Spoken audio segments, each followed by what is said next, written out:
Hola, ¿qué tal? Y bienvenidos y bienvenidas a la radio de la Universidad del Biobío, el espacio de comunicación que tenemos en nuestra casa de estudios. Y hoy continuamos con una serie de programas que estamos elaborando desde hace un tiempo atrás, relacionado con la violencia de género y la violencia contra la mujer. Esto relacionado con un programa que está desarrollando el Centro de Estudios Ñuble en coordinación con FOSIS Innova FOSIS, para entregarle información a las mujeres en las comunas. Y el programa se llama justamente así, Comunas sin violencia hacia la mujer. Y hoy continuamos esta conversación con la doctora en psicología Soledad Martínez Labrín. Ella es académica de nuestra casa de estudios de la Escuela de Psicología y sus líneas de investigación son en docencia de género, psicología social, investigación cualitativa. Soledad, ¿cómo estás? Muy bien, muchas gracias, Mauricio. ¿Cómo estás tú? Bien, aquí en esta época de pandemia seguimos desarrollando esta serie de programas así en este nuevo género de telemático. Me parece muy bien y muy sano. Bueno, y relacionado con este tema, Soledad, hoy queremos trabajar un tema muy puntual, porque dentro del programa se habla sobre el empoderamiento de la mujer para enfrentar este tipo de situaciones. Y precisamente quiero empezar con esa pregunta: ¿qué es lo que significa el empoderamiento de las mujeres, relacionado obviamente con este tema en específico? Bueno, el empoderamiento es un concepto bien importante. Fíjate que viene de la palabra poder, ¿sí? Empoderamiento, viene del poder y tiene que ver con como que pensáramos que el poder es un traje que nos podemos poner, ¿no? Y que nos sirve para actuar. Es como cargarse las pilas, empoderarse, ¿no? Es como decir, voy a poner poder, voy a poner energía dentro de mí o en mi cuerpo, digamos, y voy a energizar mis procesos, voy a hacer las cosas con más ganas, pero además me van a pasar otras cosas. Entonces, uno de los temas que viven las mujeres y que vivimos las mujeres en nuestra sociedad actual es la carencia de poder en varias esferas, ¿no? En la esfera económica nosotros podemos ver que hay diferencias de poder en los salarios, los sueldos, los tipos de contratos, en la manera en que nuestro trabajo es valorado cuando no es pagado, ¿no es cierto? El trabajo de cuidados, por ejemplo. Tenemos carencia de poder político porque tenemos menos representación política en el Parlamento, por ejemplo, en los lugares en donde se toman las decisiones para ver cómo va a ser la vida. Entonces nos vamos a dar cuenta que en ámbitos distintos de la vida de las mujeres todavía carecemos de poder, y el empoderamiento es precisamente es cambiar aquello, darle vuelta un poco a ese tema y entregar, y que las mujeres también nos envistamos, nos pongamos este poder. Es bien difícil porque uno dice, bueno, el poder no es algo que alguien me va a dar, pero tampoco es algo que me voy a ganar sola. Entonces tiene que haber un trabajo mutuo de la sociedad, donde la sociedad diga, bueno, las mujeres necesitan más poder, y también las propias mujeres nos sintamos más valientes y nos tomemos también espacios de poder. Entonces, eso es el empoderamiento, darnos energía, pero no es una energía personal, individual, es una energía grupal, colectiva, que nos permite incidir mejor en los espacios y tener también una mejor calidad de vida en tantas mujeres. Soledad, pero te quería llevar un poco hacia atrás, porque el empoderamiento también tiene relación a varias luchas que se han logrado en la avenida, en lo largo de la historia, y empieza con el derecho al voto. Ahí fue cuando empezó el empoderamiento, podemos decirlo, que ese fue el primer paso que tuvo una mujer para lograr ese empoderamiento, reunirse y decidirse a lograr algo. Sí, bueno, podríamos decir que ese es un hito importante del empoderamiento de las mujeres, pero el empoderamiento de las mujeres es un proceso que digamos que se ha dado en distintos espacios. El empoderamiento es algo que también se da en los niveles micro.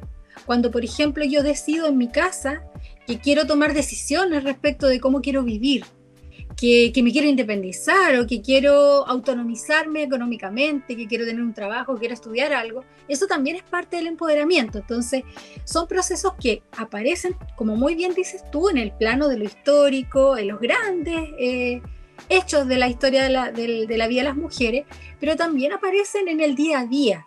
Y entonces, antes que eso, antes de que lográramos el voto, nosotros las mujeres, el año 49, en el caso chileno, también había procesos de empoderamiento. Y piensa tú que nosotras teníamos organizaciones femeninas, sindicatos de costureras, sindicatos, te fijas, teníamos los gremios de mujeres que estaban preocupadas de mejorar la vida tanto de su familia como de ellas mismas. Mujeres que se preocuparon, por ejemplo, de que las mujeres tuviéramos derecho a la educación, que se firmara el decreto de Munátegui y pudiéramos entrar a la universidad. O sea, hay montones de procesos, micro, macro, que intervienen en el empoderamiento, pero ese que tú mencionas es uno importante, y no tenemos que cometer el error de dejar de lado los empoderamientos que las mujeres llevamos a cabo en el día a día y en nuestro cotidiano. Claro, porque uno tiende a pensar que el empoderamiento es eso, ¿no? Como el gran movimiento que hubo en el 2017 de mujeres, que finalmente llevó a cabo grandes procesos en la actualidad, en la sociedad actual, y uno diría que esos son los empoderamientos. Pero me llamó mucho la atención lo que acabas de decir, que ese empoderamiento, claro, parte desde lo más minúsculo, ¿no? Desde el momento en que se levanta la mujer y empieza a empoderarse de sí misma. Claro, y ahí hay procesos que son, bueno, el empoderamiento, hay distintas formas de verlo, pero a mí siempre me gusta verlo desde el punto de vista colectivo. Yo siempre veo el empoderamiento, sobre todo de las mujeres, como algo que se produce a veces desde lo micro, pero tiene que ver con ligarse con otras mujeres, generar espacios conjuntos de discusión, de deliberación, de toma de decisiones. Entonces así el empoderamiento va creciendo a nivel social. Pero parte muchas veces de la decisión de 2 o 3 mujeres de hacer algo, de la decisión de decir, oye, mira, otro femicidio en nuestra región, hagamos algo. O, oye, mira, hay un tema con nuestra vecina está viviendo violencia, ¿por qué no hacemos algo juntas para ver cómo la podemos ayudar? Esos son los procesos que son los procesos donde parten los empoderamientos, y en general los empoderamientos siempre son más duraderos y tienen más efectos cuando son colectivos y no cuando son individuales, porque cuando nosotros hacemos empoderamientos individuales muchas veces nos quedamos con las ganas y nos frustramos. O sea, decimos, pucha, yo lo intenté y le puse todo de mi parte, pero no tuve redes, no tuve apoyo, no tuve compañeras con quienes conversar, y no me resultó. Y eso significa que me frustro y tal vez no lo vuelvo a intentar. Y para que el empoderamiento sea efectivo hay que tener apoyo, hay que tener apoyos efectivos, materiales, por eso que te decía que es un trabajo conjunto de la sociedad también, ¿no? Y hay que tener también el apoyo y las redes necesarias para poder permanecer. Y cuando vienen las frustraciones y cuando vienen, digamos, las situaciones que son un poco adversas, poder mantener algunos niveles de energía y de poder personales también. Soledad, ¿podrías darnos algunos ejemplos específicos de cómo se logra ese empoderamiento y en algunos tipos de grupos, de sociedades que tú hayas identificado y que nos puedan servir a nosotros para entender un poco más cómo es que se empieza ese proceso de empoderamiento?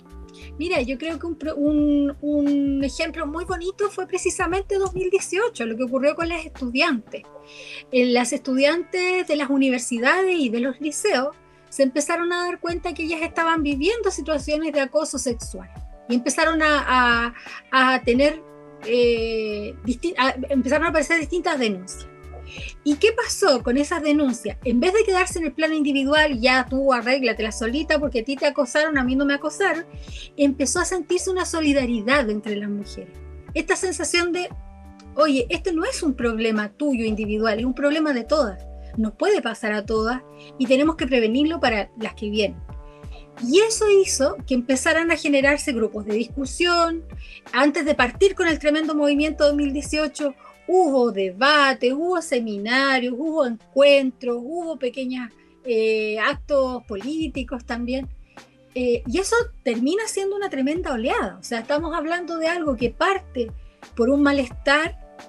Mira,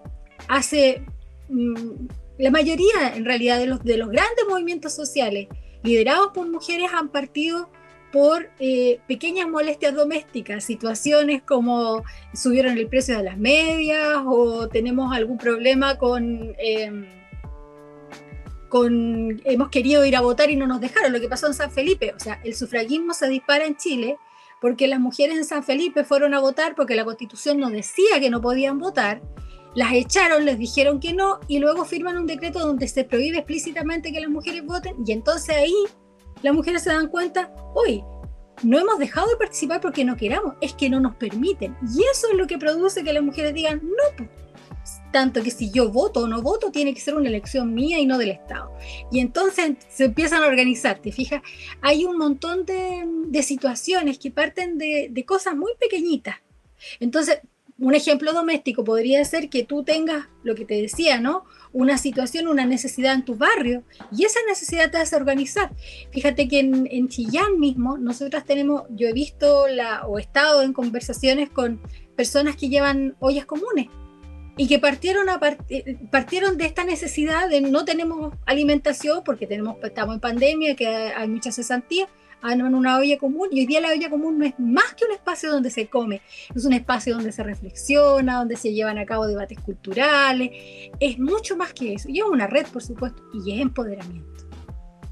Oye, un ejemplo de empoderamiento se puede también hablar de esos grupos, digamos, de artesanas. La mujer tiene una característica que también le permite como lograr organizarse entre ellas, ¿no? Y ese empoderamiento las lleva no solamente a elaborar cosas y luchar contra grandes cosas, sino que también a lograr pequeñas avances, ¿no? Como el que te decía, el de las artesanas de Chillán y varios grupos de mujeres que se organizan de tal forma y logran algunos objetivos. Por supuesto, las mujeres toda la vida hemos luchado por mejorar la calidad de vida de nuestras familias y de nosotras, ¿no? Por un tema del rol social que se nos ha asignado, pero siempre hemos sido muy hábiles en eso. Y eso hace que las mujeres tengan una capacidad productiva muy importante. Y esos son procesos de empoderamiento. También esas mujeres que llegan en un momento de su vida a sentir que quieren estudiar, por ejemplo, ¿no? También son procesos de empoderamiento personales que luego se pueden ir transformando. También hay que pensar que la propia familia puede ser un espacio de colectivización del empoderamiento, cuando tus hijas y tus hijos son capaces de ver que tú te sobrepones a una situación, te organizas con otras personas para llevar a cabo algo, un proyecto productivo, un proyecto educativo, un proyecto político, barrial, lo que sea, también eso mejora la capacidad de empoderamiento de tus hijos y tus hijas, ¿no? Y eso obviamente retroalimenta al Estado, porque tampoco las personas nos empoderamos solas, necesitamos, como te decía, una red material, unas políticas públicas que nos permitan que el empoderamiento permanezca y que efectivamente no sea un sacrificio, sino que sea algo que nos mejore la vida. Y que también me imagino que hace parte de un sistema educativo, también eso se aprende, el empoderamiento se aprende. ¿Cómo se puede darle ese aprendizaje a las niñas que están en este momento escuchando y a las madres que también están a cargo de su educación? Y a los padres, ¿por qué no? Porque uno también puede educar. ¿Cómo sería eso, ese proceso, Soledad? Bueno, primero lo que te decía, ¿no? El ejemplo. Muchas veces tú le puedes decir a un niño, enseñar la importancia de algo, pero cuando ven a sus adultos y adultas de referencia, no ven aquello y es muy difícil entonces que lo aprendan. El ejemplo es muy importante. Otra cosa importante es mostrarle a las niñas que las mujeres podemos, a partir de modelos de rol, hablar de las mujeres que han hecho cosas importantes, conversar de estos ejemplos de mujeres relevantes que están o que han estado en espacios de toma de decisiones, en espacios en donde las mujeres, gracias a ellas, digamos, ¿no?, hemos mejorado nuestra vida. Nosotras hoy día tenemos ejemplos, tenemos dirigentes sociales, ¿no es cierto? Personas, pero no solo las personas que están en la élite, la cúpula del poder, sino que las personas que a partir de situaciones complejas de sus propias vidas han sabido tomar este poder, ¿no es cierto?, y utilizarlo para mejorar sus vidas y las de sus comunidades. Yo creo que eso es bien clave. Y lo otro que es promover también que las niñas tomen iniciativas, dejar que las niñas, por ejemplo, hablen harto. Muchas veces a las niñas se les considera mejor si son calladitas, si son tranquilas, mientras que a los niños se les permite mucho más ser activos, decir que no, enojarse. Bueno, eso mismo hay que permitirle a las mujeres, porque enojarse, estar en desacuerdo, también es parte del poder, ¿no? También es parte de exigir una mejor vida para cada una. Y entonces hay que dejar que las niñas respondan, dentro de márgenes de respeto, lógicamente, respondan, pregunten, den su opinión y validar esa opinión y esas preguntas y esas contradicciones también, ¿no? Bueno, seguimos aquí con la doctora Soledad Martínez Labrín en este programa especial que también nos acompañan los auditores de la radio Cómplices del Carmen y La Voz de Yungay y nuestros auditores habituales de la radio de la Universidad del Biobío en este programa que busca hablar y posicionar estos importantes temas relacionados con la mujer. Soledad, quisiera seguir ahora a algo que toca tocar. ¿Cuáles son los factores que tú identificas que impiden el empoderamiento de las mujeres en todo este proceso? Bueno, sin duda el machismo de nuestra cultura es una forma de relación que impide el empoderamiento, porque muchas veces las mujeres quieren o tienen opinión o ya tienen ideas o ya tienen acciones, y los machismos, los micromachismos consisten en invisibilizar esas opiniones, en hacer callar a las mujeres, en no escucharlas, en no considerar su opinión, en no apoyar sus iniciativas.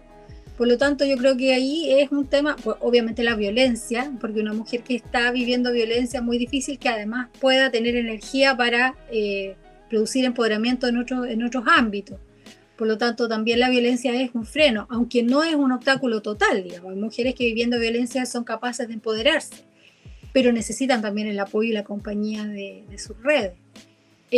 Obstáculos en este momento más concretos son las políticas públicas chilenas. Nosotros no tenemos políticas públicas que propenden a que las mujeres se empoderen. Fíjate que recién hoy día, para la elección de constituyentes, tenemos las mujeres la posibilidad de ser electas de una manera un poco más igualitaria, con paridad. Y eso es obviamente una señal muy potente respecto de que es necesario que las mujeres participemos en este proceso constituyente, y eso es empoderarse, ¿no? Es empezar a pensar la constitución desde el ser mujer. Pero falta mucho, o sea, faltan en lo político. Hay también obstáculos materiales, económicos muy importantes. Las mujeres tendemos a tener muchísima más precariedad económica, tanto laboral como de la seguridad social. Hasta hace muy poco era inclusive más caro ser mujer para la salud. Entonces, claro, había muchos obstáculos y todavía están, culturales y materiales, diría yo.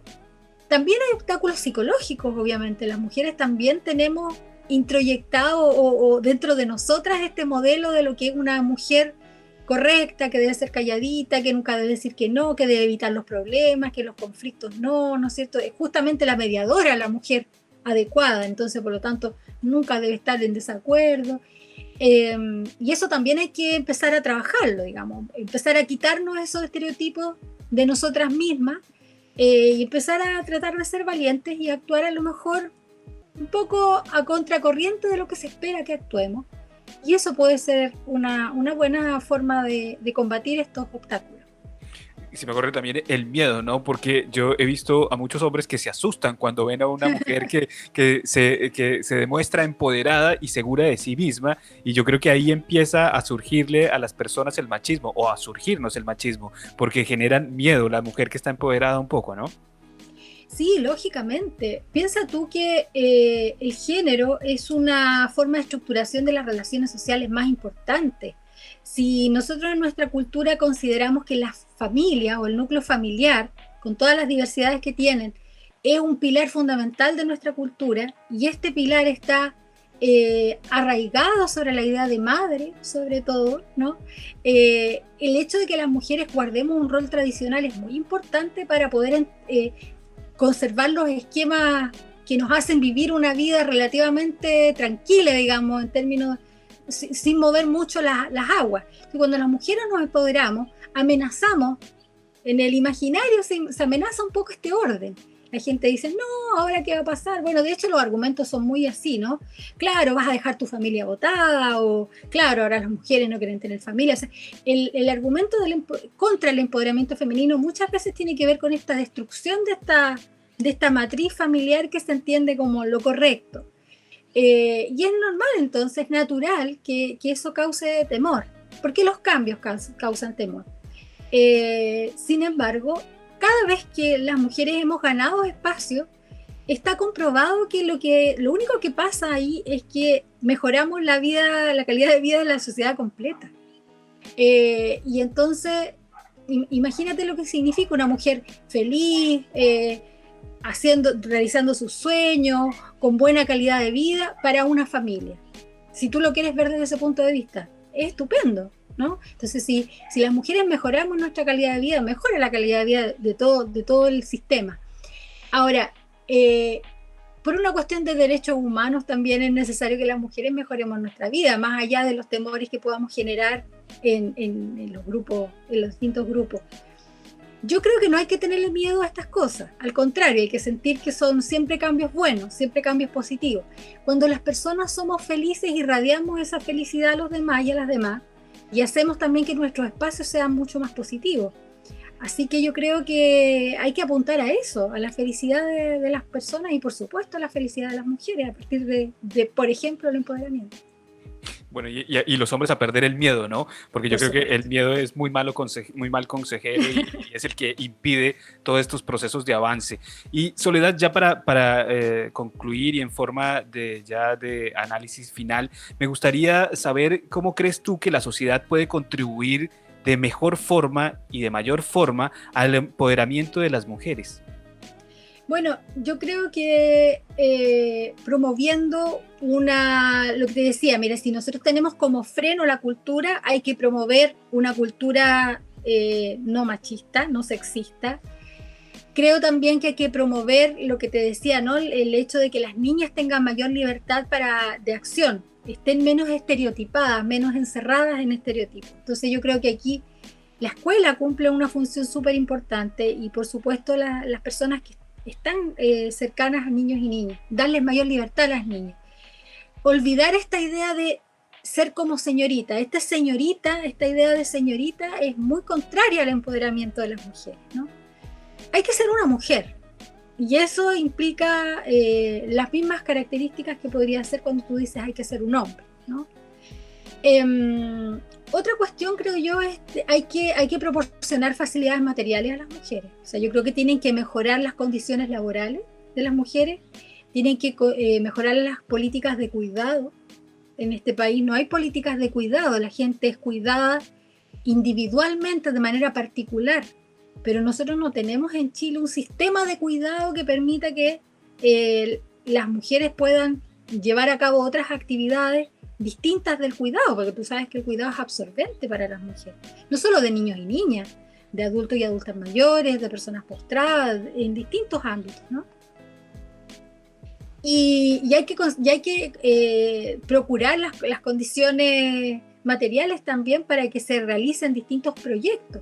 Y también hay que favorecer la colectivización. Nosotros estamos en una sociedad muy individualizante, casi todas las políticas, de hecho, están focalizadas, ¿no?, en las personas individuales. Y yo creo que unas políticas de mayor colectivización apuntarían a un mejor empoderamiento y un empoderamiento también más duradero. Muy interesante todo tu discurso, Soledad. Por cuestión de tiempo tenemos que terminar la entrevista, pero obviamente te queremos agradecer el tiempo que le has dispuesto a este programa que se hace en coordinación con la Radio Cómplices del Carmen y La Voz de Yungay, quien les damos un gran saludo a todos los oyentes que están escuchando a esta hora este programa tan interesante. Soledad, una última frase que nos pueda dejar del empoderamiento hacia la mujer. ¿Tú qué les podrías decir para decirles, oye, empiecen a partir de hoy, a partir de mañana o a partir del próximo año, porque ya se nos acerca el 2021, ¿qué podemos hacer? ¿Cuál sería esa convicción que podríamos entregarle a las mujeres para que se den cuenta que pueden hacer aún más para aportar a esta sociedad y mejorarla en completo? Si yo tuviera que dar un mensaje a las mujeres es que se atrevan a decir que no, que se atrevan a tomar decisiones, que se atrevan a cambiar, que se atrevan a seguir sus instintos, lo que piensan, lo que creen, eso. Pero a la sociedad toda Yo creo que es empezar a pensar que las mujeres tenemos que ser sujetas de derecho pleno. Yo creo que ese sería el mensaje más importante. Soledad, muchísimas gracias por hacer Gracias parte a de este ti. programa. Esperemos volvernos a encontrar para seguir hablando de todos estos temas que yo creo que hacen un gran aporte. Soledad, muchas gracias. Gracias, Mauricio. Que estés bien. Bueno, y a todos ustedes los dejamos invitados a que sigan conectados en la radio de la Universidad del Biobío y a que nos sigan en nuestras redes sociales para tener más información sobre todos los programas que tenemos aquí destinados para ustedes. Así que hasta la próxima. Chao, chao.